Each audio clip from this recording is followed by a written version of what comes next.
Торжество по случаю юбилея Управления железнодорожного транспорта и Дня железнодорожника состоялось в Центре культурного развития «Лебединец». Здесь собрались лучшие труженики подразделения, внесшие большой вклад в развитие УЖДТ, а также ветераны производства, те, кто стоял у истоков создания Лебединской железки.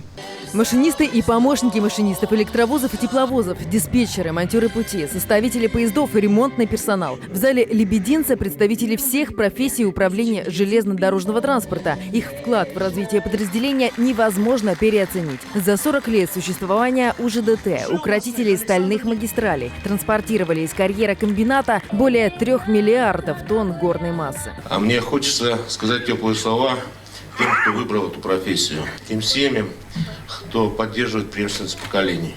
Это очень важно, на мой взгляд, когда отцы и дети работают вместе, встречаются даже на одном тяговом агрегате, на одном тепловозе.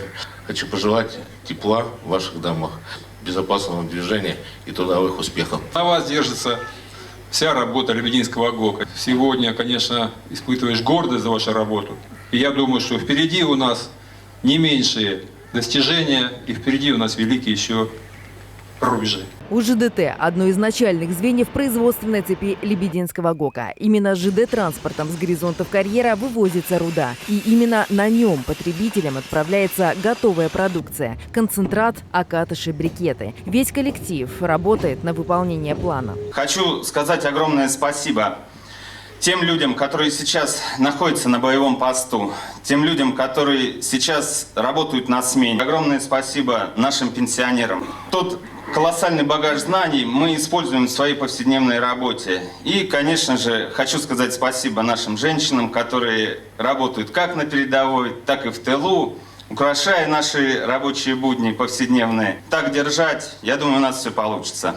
С праздником УЖДТ. На протяжении многих лет мы видим динамичное развитие этого подразделения. Я знаю, что вы можете похвастаться новыми технологиями, которые появились в вашем цеху, и современные информационные технологии по навигации подвижного состава, и само обновление техническое. Это, в принципе, позиция Лебединского ГОКа, обновление оборудования, бизнес-система, в которой вы активно участвуете. Все это ваш неоценимый вклад, бесценный вклад в успех всего предприятия. Лучшие работники УЖДТ в этот день получили награды. Почетная грамота Лебединского ГОКа вручена машинисту электровоза Александру Жилмасных. Его стаж на Лебединской железке почти 40 лет. Все эти годы работал с полной отдачей, ни разу не пожалел о своей детской мечте – стать летчиком. Выбранная профессия оказалась для него смыслом жизни.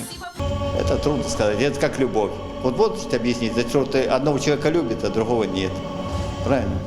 Так и это. Увлекает. Поначалу даже мне отпуска было много, казалось, что мне так тянуло на электровоз. Но сейчас, когда женился, знаете, уже другие проблемы дополнительно появляются. Заслуженные награды в этот день получили и представительницы прекрасной половины человечества, в числе железных леди Наталья Чернышова. В ее обязанности входит обеспечение подразделения запасными частями. С этой задачей справляется блестяще на протяжении уже 15 лет. Мне очень нравится моя работа, я иду с удовольствием на работу, это мое. Очень приятно получить благодарность, проработав столько лет, я очень долго ждала этого, что вот случилось. Она, к большим вершинам буду стремиться. В юбилей не забыли и о ветеранах Лебединской железной дороги. Тех, кто закладывал основу нынешней мощи подразделения. Николай Степанов, один из них, отдал УЖДТ 41 год. Все это время трудился электрогазосварщиком, строил стальные магистрали. Я пожелаю для молодежи это самая лучшая работа, здоровье и все хорошего в труде. И чтобы продолжали в таком же духе, как я работал, добросовестно и качественно, и работу выполнял на отлично. В честь 40-летнего юбилея Управления железнодорожного транспорта лучшие труженики подразделения были награждены почетными грамотами и благодарностями Лебединского ГОКа, а также главы администрации Губкинского городского округа.